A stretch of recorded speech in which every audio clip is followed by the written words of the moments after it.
무사하려면 세상을 지배하는 힘은 뭐든 자기 편에 둬야 한다고 생각한 거죠. 요람에서 무덤까지, 그리고 사시사철 인간의 삶은 어느 한순간도 신들과 엮이지 않은 때가 없었죠. 고대 그리스인들 곁에도 늘 신들이 있었지만은 그리스 땅 전체가 똑같은 신을 섬긴 건 아닙니다. 3000년 전의 그리스는 언어와 문화, 생존 방식이 서로 같은 수많은 자유도시 국가들로 나뉘어 있었습니다. 700개도 더 되는 도시 전체가 제우스와 프로메테우스, 데메테르 같은 주요 신들을 숭배하면서도 크고 작은 마을마다 그들만의 수호신을 따로 받들고 있었죠. 그리스 산천은 신들로 가득 차 있었습니다. 모든 실개천, 옹달샘, 하여간 메마른 땅에서 반갑다 싶은 것은 빠짐없이 모두 고유한 신격을 부여해 놓았죠. 이웃 마을들끼리도 서로 모르는 신이 무척 많았을 겁니다. 산들이 마을을 갈라놓고 사람들을 서로 떼어놓았어요. 그래서 마을마다 좋아하는 신과 좋아하는 영웅이 서로 다를 수 있다는 상황이 된 겁니다. 바로 이게 신화의 형성과 종교의 성립에 아주 중요한 요소가 됐죠. 신이 많았던 만큼 신들이 맡은 역할 또한 많았습니다. 헤르메스는 양떼와 소떼를 지키는 가축의 수호자였습니다. 헤라는 결혼과 모성의 여신이었고, 에로스는 사랑 문제를 주관했죠. 헤파이스토스는 불과 화산을, 포세이돈은 바다를 지배했습니다. 반은 인간이고 반은 염소인 판도 있었는데 목동들의 신으로 알려져 있습니다. 아르테미스 여신은 자연과 어린 생명들의 수호신이었죠. 아르테미스는 풋풋한 실록의 자연과 새끼 동물들을 보호했지만은 여인 티가 나기 시작하는 어린 처녀들도 여신의 소관이죠. 우리들로선 별개라고 파악하고 있지만 그리스인들의 머릿속에는 자연계에서 일어나는 일들이나 인간 사회에서 벌어지는 일들 모두가 동일한 현상에 속했던 겁니다. 그래서 아르테미스는 사냥의 신으로서 야생 세계를 지배하면서도 어린 소녀들을 길들이는 것이죠. 인간 삶에 개입한 신들 가운데 가장 중요한 신의 하나가 지신 데메테르였죠. 5년마다 기념 제전을 열었던 이 여신은 농작물을 관장했습니다. 굉장히 오랜 세월 동안 같은 땅에서 살아온 그리스 사람들은 자연과 더불어 생활하고 관찰하면서 많은 이야기를 발전시켜 갔습니다. 그러면서 땅을 보호해 농작물을 보살피고 사람들이 잘못하면 수확을 못하게 해버리는 땅의 신 데메테르를 숭배하게 됐어요. 자연의 순환을 이런 식으로 보고 받아들인 겁니다. 그러나 신과 인간의 관계는 단순하지가 않았습니다. 불안한 동맹 관계였다고나 할까요? 막강한 권능을 가진 불사의 신들이지만 미심쩍어하는 인간의 눈을 피하진 못했죠. 고대 그리스인들은 신들의 부도덕한 행동을 비판한 적도 많았습니다. 신들은 지나친 행동도 할 수 있었어요. 격한 감정도 품고 실수도 했지만 인간은 인간으로서의 본분을 지켜야만 했죠. 이것이 신과 인간의 차이점입니다. 신들은 하고 싶은 건 무엇이든 마음대로 다 할 수 있었어요. 인간들은 과도한 행동은 삼가야 했죠. 그리스 신들은 인간들에게 지나친 욕망이 어떤 결과를 낳게 되고 경계를 넘어서면 어떤 변이 일어나는지를 보여주는 거울인 셈입니다. 신을 비판하는 것을 신성모독이라고 볼 수도 있지만 실제 신이 존재한다는 생각을 확실하게 해주는 겁니다. 실제 비판의 대상이 된 것은 신을 대하는 그리스인들의 또 다른 태도였습니다. 그리스인들이 신을 희롱할 수 있었다는 점은 정말 이해하기 힘들죠. 신은 휘하의 인간들보다 우월하면서도 인간과 똑같은 격정과 실패, 약점의 그늘을 벗어나진 못했습니다. 사랑과 절망과 비극을 앓고 있었던 그들은 인간의 형상을 지녔으며 다치기도 앓기도 하는 연약한 존재였죠. 다만 인간들과 달리 신들은 빨리 나았습니다. 물론 신은 인간이 아니었고 여러 면에서 달랐습니다. 우선 신은 죽는 법이 없어요. 둘째로 그들은 전지전능한 존재입니다. 그런 신이 사람의 모습을 하고 있다는 건 그리스인들이 인간의 형체를 자랑스럽게 여겼기 때문이죠. 자신들의 지성과 신체를 높이 평가한 그리스인들로선 신에게 부여할 형상으로 그 이상 완벽한 모습은 상상할 수가 없었던 겁니다. 신들이 최고 수준의 인간이라는 생각은 그리스인들 내면에 있는 어떤 깊은 욕구를 충족시켜준 듯합니다. 인간을 인간일 수밖에 없도록 만드는 약점을 모두 극복했다는 일종의 환상 같은 거죠. 신들에게도 인간 사회를 다스리는 법률과 유사한 지켜야 할 수칙들이 있었습니다. 여행자의 수호신인 헤르메스는 100개의 눈을 가진 괴물 아르고스를 죽여 길을 터놓은 것 때문에 재판을 받아야 했죠.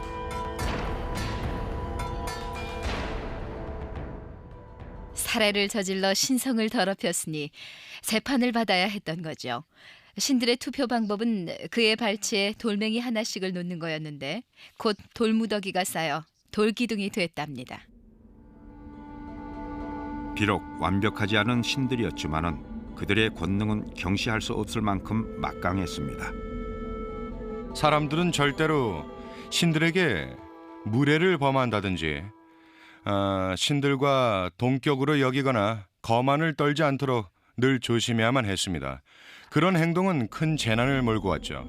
신들이 직접 나서서 벌을 내렸거든요. 셀미노스란 사람이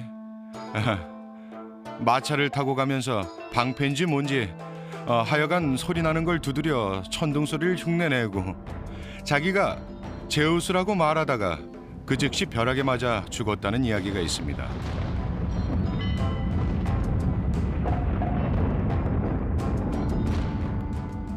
모두들 번개는 제일 막강한 신이 관리할 거라고 믿었을 테니 제우스가 첫째로 꼽혔겠죠. 제우스는 기상의 신입니다. 비가 내리면 제우스 오시네라고 했지 비가 온다고 말하지 않았습니다. 그러니 사람을 죽일 수도 있는 요상하고 무서운 번개는 바로 제우스 같은 신이 지배해야 마땅한 거죠. 아테네에서는 이름 없는 신도 섬겼는데 그냥 무명신이라 불린 신격도 있었습니다. 무명신 신전은 아테네인들 나름대로 그들의 신앙 체계를 보완하던 방책이었죠. 혹시 빠뜨리고 섬기지 못한 신이 있어서 해코지라도 할까봐 무명신 신전을 둔 겁니다. 그리스인들은 자신들을 둘러싼 세계를 논리정연한 이론으로 설명해 놓습니다. 아테네는 지적, 철학적 사고가 가장 왕성했던 곳이었습니다. 기품 넘치는 아테나 여신의 찬란한 빛이 사람들을 통솔하던 곳이 바로 여기였죠. 아테네 시민들은 전쟁의 여신이며 예술의 소신인 아테나 신에게 파레테논 신전을 바치고 금과 흑단, 상아로 여신상을 조성하여 도시의 무궁한 평화를 기원했습니다.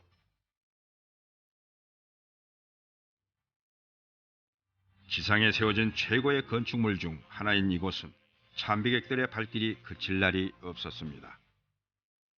그러나 고대 그리스의 모든 성역들을 망라해도 나무들이 줄지어 늘어선 이 골짜기만큼 중요한 곳은 없었을 것입니다. 비길 데 없이 아름답고 신묘한 기운이 감도는 여기는 그리스인들이 미래를 알기 위해 찾아오던 곳, 바로 신비감 넘치는 델포이 신탁의 현장입니다.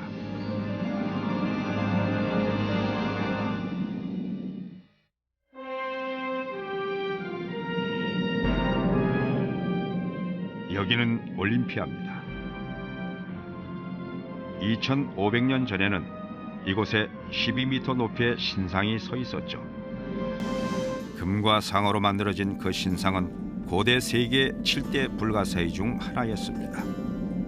전능한 제우스 신의 힘을 찬양하며 세워진 이 놀라운 신상은 지상에서 가장 오래된 전통을 지닌 체육 행사인 올림픽 경기를 주재했습니다.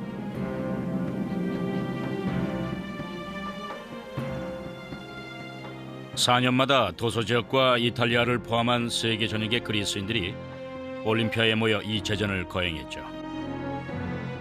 여성은 참관할 수 없었던 이 남성들만의 제전에서는 자결하는 태양 아래 나신의 운동선수들이 모두 5종목에서 승리의 영광을 다투었습니다. 멀리뛰기, 원반 던지기, 투창, 레슬링, 180m 달리기, 이렇게 5종 경기였죠. 경기의 목표는 승리였지만 그 승리는 신에게 바치기 위한 것이었습니다. 데이빗 샌섬이란 학자는 그리스인들의 운동 경기가 온 힘을 쏟아 신들에게 바치는 제전이었고, 선수들은 이걸 보여주기 위해서 실제로 많은 땀을 흘렸다는 견해를 펼쳤습니다. 올리브유를 바른 몸에 흙을 묻히고 땀을 흘렸는데, 시합이 끝난 뒤에는 때미는 도구를 써서 몸을 씻었어요. 그리고는 선수들 몸에서 벗긴 때에 신비한 요소가 있다고 여겨서 그걸 버리지 않고 모두 모았다는군요. 이렇게 해서 인간 에너지의 생산물인 때를 걷어들여 신들에게 바치는 신비의 묘약으로 썼던 겁니다. 여기가 당시의 올림피아였습니다. 올림픽 경기에서 거둔 승리는 오늘날까지도 전 세계 어디서나 비할 데 없는 위협으로 인정되고 있죠. 제가 운 좋게도 올림픽 경기에서 우승을 했는데, 우리 선수가 올림픽에서 1등을 한 것이 50여 년 만에 처음이었어요. 상이라 해야 아무것도 아닌 메달 하나뿐이지만 젊은이로선 시상대에 올라 자신의 업적을 치하받는다는 일이 그렇게 좋을 수가 없었죠. 국가가 울려 퍼지고 그리스 국기가 올라갔어요. 모든 게 제 마음속에 영원히 남아있죠. 아내하고 약혼한 것 말고는 제 삶에서 가장 감동적인 일이었습니다. 고대 그리스에서 중심 역할을 한 또 한 곳이 델포이였습니다. 신비롭고 영묘한 느낌을 주는 델포이는 유명한 영매의 거처로 가장 잘 알려져 있던 곳입니다. 아폴론의 신관이라고 불린 그 여사제는 미래를 알아보려는 이들에게 귀띔을 해주었습니다. 아폴론 신탁소의 신관은 피티아라는 여성이었습니다. 방방곡곡에서 사람들이 찾아와 중요한 사안에 대해 조언을 구하곤 했는데요. 국가의 중대사나 정책의 방향을 묻는 경우가 많았습니다. 불행히도 그 여사제가 전하는 신탁은 아무도 이해할 수 없는 말이어서 미래에 대한 판정은 예언자의 해석을 거쳐야만 했죠. 그러나 뜻풀이를 해놓아도 불분명할 때가 많았습니다. 이런 이야기가 하나 있습니다. 한 대왕이 전쟁을 해야 되는지 묻자 전쟁을 하게 되면은 대왕국을 멸망시키게 될 거라는 신탁이 나왔어요. 그래서 전쟁을 일으켰는데 결국 멸망한 건 자기 나라였습니다. 신탁을 잘못 읽은 거였죠. 신관의 대답은 언제나 질문한 사람에게 풀어야 할 수수께끼를 내놓는 형식이었습니다. 인간으로 태어나서 살아가는 동안 이것저것 수많은 선택을 하게 됩니다. 언제라도 델포이로 가서 신탁을 물을 수 있는 거예요. 가령 바다에서 죽게 될 테니 바다를 조심하라는 괴가 나온다면 죽지 않으려고 평생 바다 근처엔 가지도 않겠죠. 그러다 어느 날 수족관에 갔다가 물탱크가 터져 쏟아져 나온 바닷물에 그만 익사해버린다고 해서 운명이 그렇게 만든 건 아닙니다. 신은 그저 미래에 그런 일이 벌어질 거란 걸 말할 수 있을 뿐이죠. 델포이는 제우스의 아들 아폴론 신의 영령이기도 했습니다. 아폴론은 델포이를 관할하는 일 외에 다른 일도 맡고 있었는데 바로 성애와 연관된 일이었습니다. 그런데도 아폴론 자신은 사랑에 그다지 뛰어나지 못했으니 역설적인 데가 있는 대목이죠.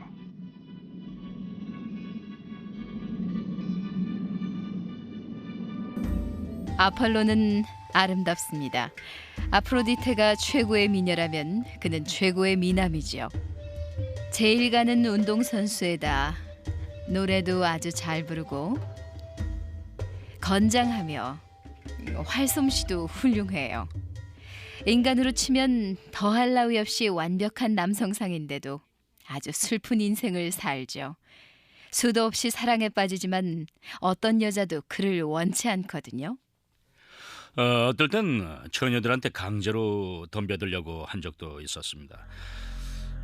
아폴로는 사랑의 신이라기보다는 인간과 거리를 둔 합리의 신으로 생각됩니다.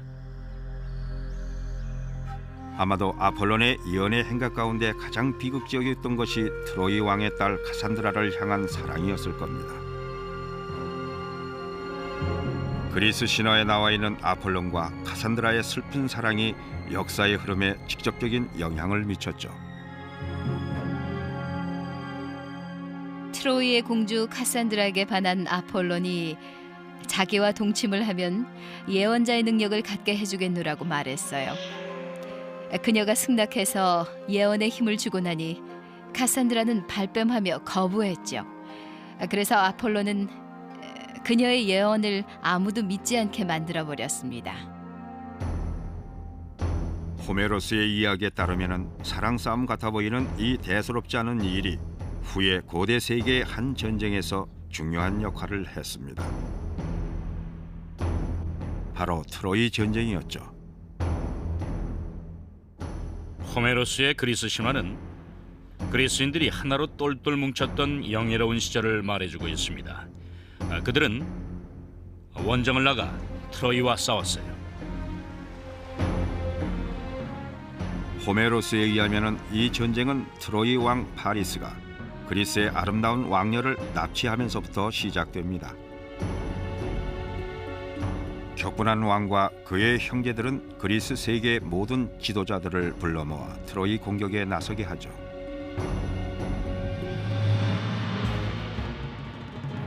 장장 10년간의 포위 공격에도 그리스 연합군은 트로이의 두꺼운 성벽을 뚫을 수가 없었습니다.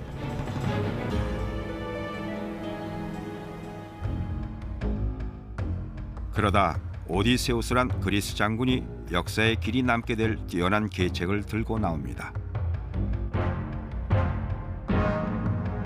거대한 목마를 하나 만들어 트로이에 주는 작별의 선물인 양 남겨두고 철수하는 척하자는 제안이었죠. 그런데 자신을 붙잡고 있는 파리스를 사랑하게 된 그리스 왕녀 헬레나는 그리스인들을 잘 아는지라 속임수가 아닐까 의심을 합니다. 헬렌은 자기와 친분이 있는 그리스인들의 아내 목소리를 흉내내면서 목마 주위를 돌아다녔습니다. 혹시 그 목소리를 듣고 자기 아내인 줄 알고 소리쳐 부르는 이가 있을 거라는 생각에서였죠. 하지만 오디세우스가 동료들을 단속해 정체가 탄로나지 않았습니다. 이렇게 해서 마음을 놓은 트로이인들은 재앙을 품고 있는 목마를 성체 안으로 들여갔습니다. 하지만 트로이인들에겐 또 한 번 기회가 있어 아폴론 신에게 헌물을 켜게 한 카산드라가 동포들에게 경고를 하고 나섰죠. 트로이의 공주 카산드라가 또 한 차례 경고를 했어요. 그녀에겐 아폴론 신이 동침의 대가로 준 예언 능력이 있었지만 끝에 가서 거절한 탓에 설득력을 빼앗겨 아무도 그녀의 말을 믿지 않게 되죠. 아폴로 신이 자신을 내친 인간 카산드라에게 이렇게 복수한 것이 트로이 시민들에겐 큰 불운이었죠. 축하잔치를 질펀하게 벌인 후 트로이 사람들은 골아떨어집니다. 밤이 깊어지자 야음을 틈타 그리스군이 돌아옵니다. 트로이 성 안에 들어가 있는 목마 뱃속에서 오디세우스와 병사들이 가만히 빠져나와 성문을 열어놓습니다.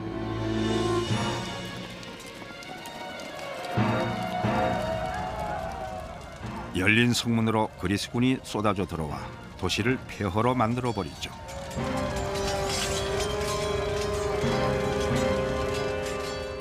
한편 사랑에는 복수가 아무 힘이 못 되는지 아폴론 신은 거듭 시련을 당합니다.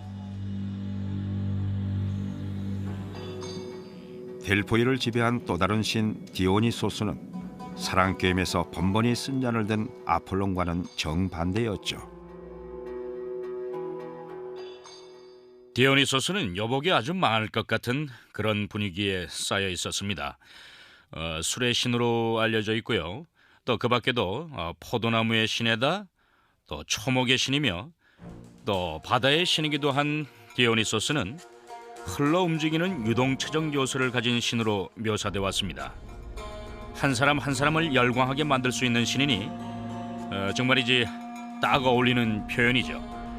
디오니소스의 영향권에 들면 술에 취해서든 또 종교적 황홀감에 젖어서든 마음이 흐물흐물 녹아내리게 되거든요. 강렬한 감정은 디오니소스, 예를 갖춘 표현은 아폴론이라 할 수 있죠.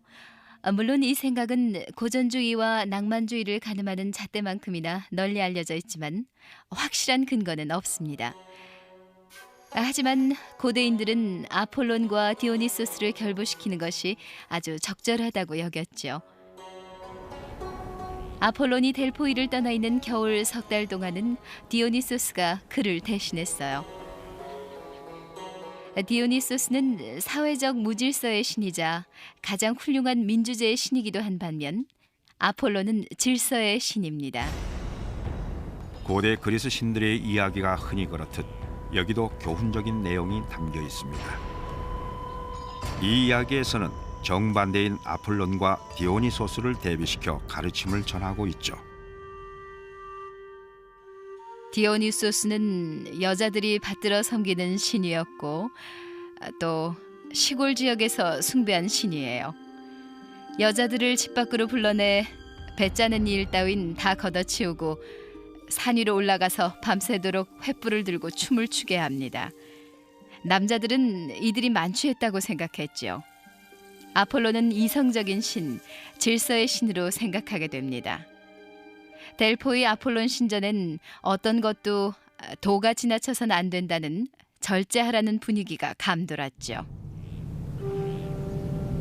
대지와 하늘을 지배하면서 사랑하고 싸우는 신들이 있었던 한편 기름진 들판과 햇빛 쏟아지는 풍경이 펼쳐지는 땅 밑에서는 불길한 어둠에 묻힌 또 다른 세계가 있었습니다.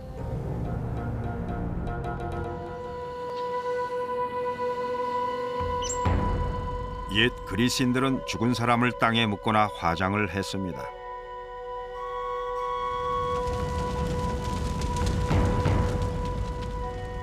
죽음의 문턱을 넘으면 들어가게 되는 하계는 아무 의식이 없는 일종의 그림자 같은 세계였죠. 하늘나라는 오직 신들의 영역이었으므로 사람은 아무도 가지 않았습니다. 사람이 죽으면 푸시케라 불리는 우리의 영혼은 연기처럼 몸에서 빠져나와 하계로 간다는 것이 그리스인들의 생각이었습니다. 하계, 그러니까 저승을 하게스라고 하고 하데스의 궁이라고도 불렀는데요. 하데스가 바로 저승을 지배하는 신이기 때문이죠. 영혼이 하계에 이르기까지는 정해진 행로가 있었습니다.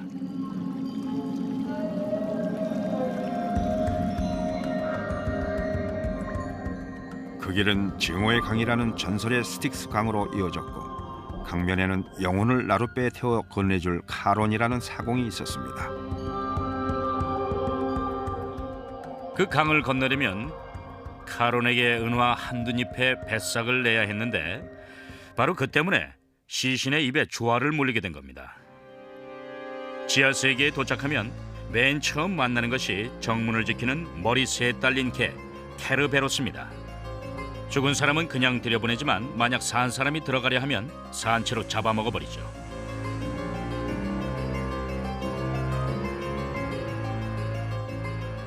호메르스가 그려내는 하데스는 험하고 무시무시한 곳입니다.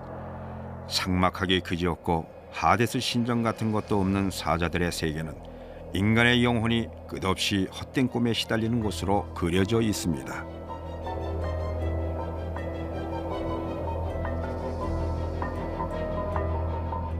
하데스는 냉혹하고 무섭긴 해도 기독교의 사탄같이 영혼을 벌주는 존재는 아닙니다.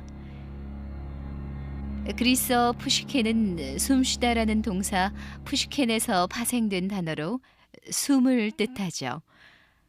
사람이 죽어 영혼이 나가면 숨이 끊어져 버리니까 푸시케에 영혼이라는 뜻이 생기게 된 겁니다.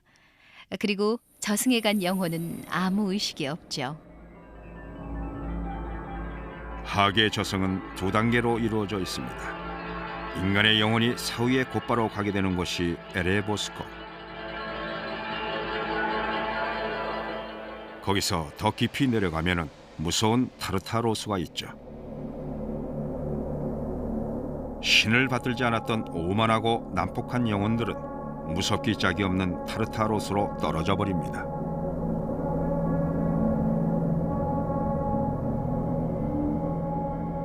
타르타로스에 떨어진 사람들 중에는요, 탄탈로스란 인물이 유명합니다.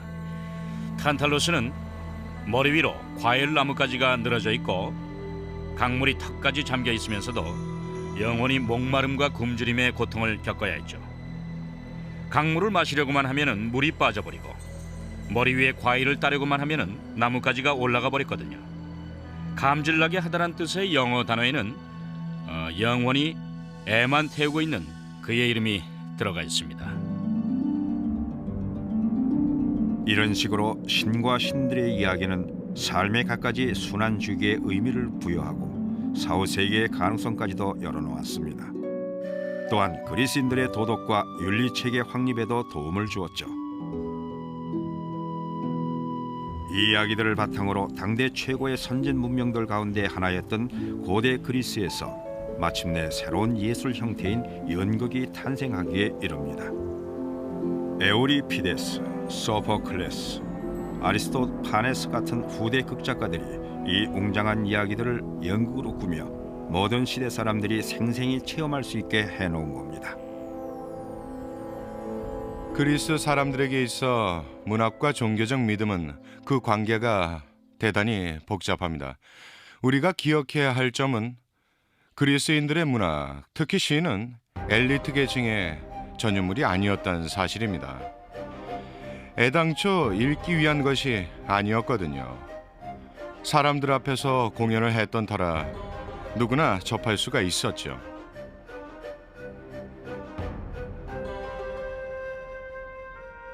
공연은 여러 가지 방식으로 이루어졌죠. 신앙송회, 합창, 무용, 연극 등으로 다양하게 꾸며졌습니다. 어느 한 부분에 국한되지 않았고 특히 글로 읽혀지는 경우는 드물었죠. 들려주고 보여주다 보니 현지 문화에 깊숙이 들어앉게 된 겁니다.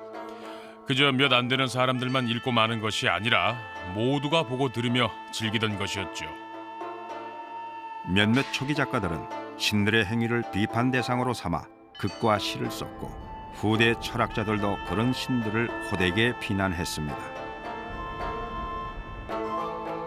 전래문학과 그 안에 담긴 내용에 대한 플라톤의 비판은 신들이 본질적으로 신답지 않다는 거였습니다.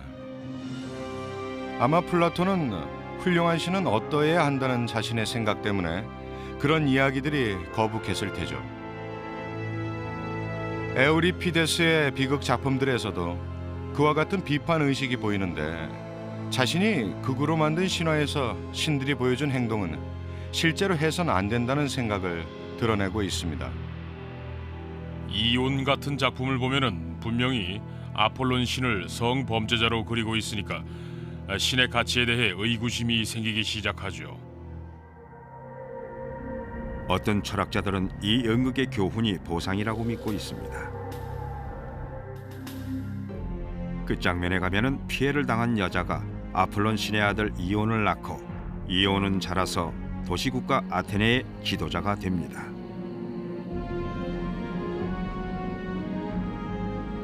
많은 극작품들은 인간의 본성 중 보다 격렬한 면을 신들의 행위에 반영해 놓았습니다.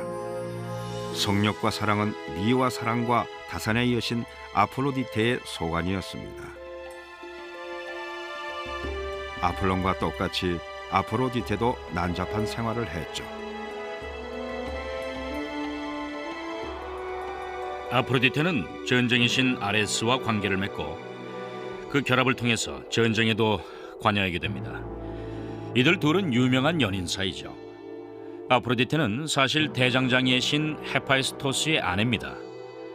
그런데도 전쟁의 신 아레스와 정념을 불태우죠. 여기서 어째서 이들이 늘 함께 있을까 하는 의문이 생깁니다. 서로에 대한 욕망이 너무도 열렬해서 다른 신들은 도저히 이 두 신을 말릴 수가 없었기 때문일까요? 사랑을 하게 되면 싸움터에 나간 전사가 된다는 말이 있듯이 말이죠. 이렇게 옛 그리스 문학 작품에는 일상생활의 교훈이 담겨 있었고 개중에는 여성들에 대한 노골적인 성차별을 드러낸 작품들도 있었습니다. 그 한 예가 히폴리토스 이야기입니다. 그는 여자를 멸시하고 성을 경멸했습니다. 아주 금욕적인 남자였죠. 몸과 마음이 모두 눈처럼 깨끗하고 순결했어요. 어느 날 계모의 시녀가 히폴리토스한테 가서 계모가 그를 사랑하고 있다는 얘기를 전하자 히폴리토스는 하얗게 질리며 강한 혐오감을 드러냈죠. 향연이 벌어지면 남자들이 모여 술을 마시면서 이야기도 하고 시도 썼는데 주로 여자들을 조롱하는 내용이었습니다. 초기 그리스 문화에서는 여자들을 소비자로만 보았습니다. 남자는 농사를 지어야 하고 여자는 그저 집에서 요리나 하며 남자가 힘들게 걷어들인 걸 소비하는 존재로 여겼어요. 4, 5세기까지 그리스 문학에는 줄곧 여성을 혐오하는 경향이 강했죠. 따라서 그리스 전역의 원형극장에서 펼쳐진 희비극 작품들의 출연진은 전원 남자들로서 여신과 여자 역까지도 모두 남자 배우가 맡았습니다.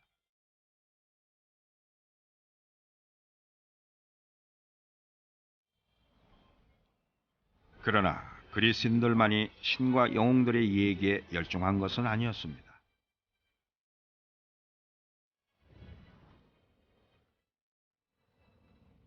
지중해 저편 서쪽에서 고대 그리스 땅에 대제국의 그림자를 드리우게 될 로마가 탄생하고 있었던 것입니다.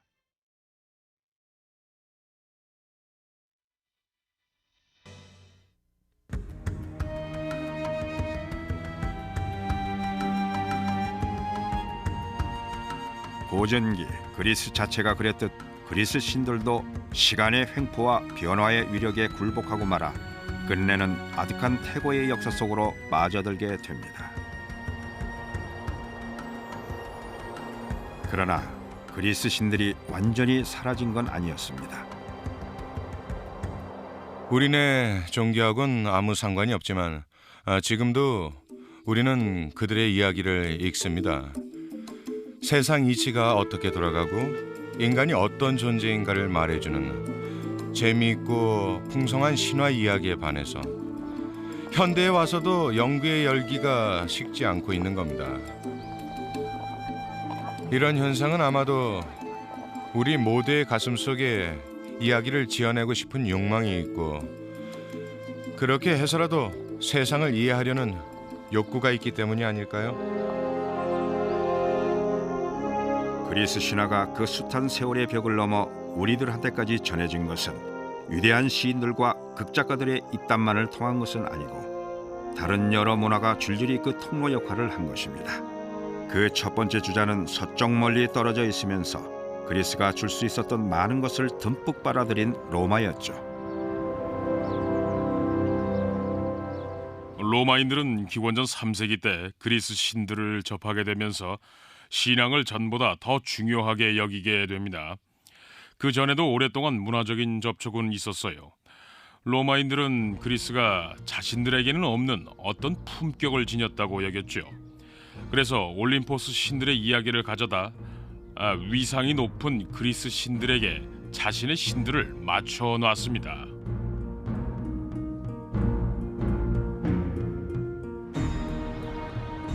그리스 신들을 들여온 로마인들은 모든 신들에게 뚜렷한 로마적 특성을 불어넣습니다. 그 첫 작업이 로마식 이름을 붙이는 것이었죠. 로마에 온 제우스는 주피터가 됐어요. 아레스는 마르스, 아테나는 미네르바가 됐죠. 여기서 됐다라고 말하는 건 미네르바나 마르스, 주피터가 이미 로마에 있던 신들로서 그리스 신들과 새로 합쳐졌다는 뜻입니다. 보다 격이 높은 그리스 신들의 문화와 하나라는 걸 엄명한 거죠. 로마에서 받아들인 또 다른 신들로는 주노라고 알려지게 된 헤라 여신을 비롯해서 넵튠으로 이름이 바뀐 포세이돈, 플루토가 된 하데스, 비너스 여신으로 불의 명성을 떨치게 되는 아프로디테 등이 있습니다. 그리스 신들이 대거 로마로 옮겨온 셈이 됐죠. 강대한 로마는 제국으로 발전해 가면서 중동의 메마른 땅 한 귀퉁이에 자리한 이름도 없는 유대라는 땅을 차지합니다. 수도 예루살렘을 중심으로 유대 민족이 모여 살던 이곳에서 새로운 종교가 일어나고 있던 때였죠. 예수가 처형되고 나서 그의 가르침은 빠르게 퍼져나갔습니다. 이 기독교조차도 그리스와 로마의 철학에 줄이 다 있었는데 특히 사도 바오로가 그 연결고리였습니다.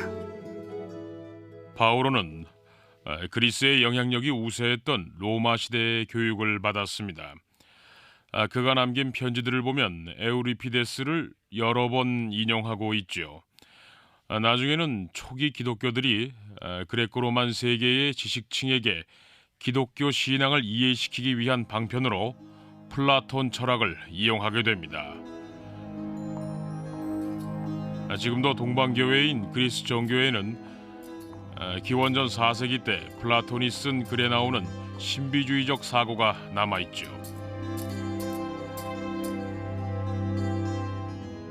그리스도가 신의 아들이면서도 인간 여인에게서 태어났다는 기독교 믿음 역시 옛 그리스인들의 채취가 묻어나는 부분입니다. 그리스인들의 종교에서는 신과 인간 여성과의 결합에 전혀 거부감이 없었기 때문에 같은 이치의 기독교 신앙이 초창기부터 빠르게 전파될 수 있었던 거라고 생각됩니다. 인과관계를 정확히 알 수 없기 때문에 초기 기독교가 순전히 그리스인들 덕분에 세를 넓혔다고 보고 싶진 않아요. 다만 토대가 놓여 있었다는 게 도움은 됐을 겁니다. 그리스인들을 지배했던 신들은 엄청나게 많았지만 그리스도 탄생을 몇 세기 앞둔 시점부터 단 하나의 진정한 신이 존재한다는 새로운 생각이 생겨나기 시작했습니다.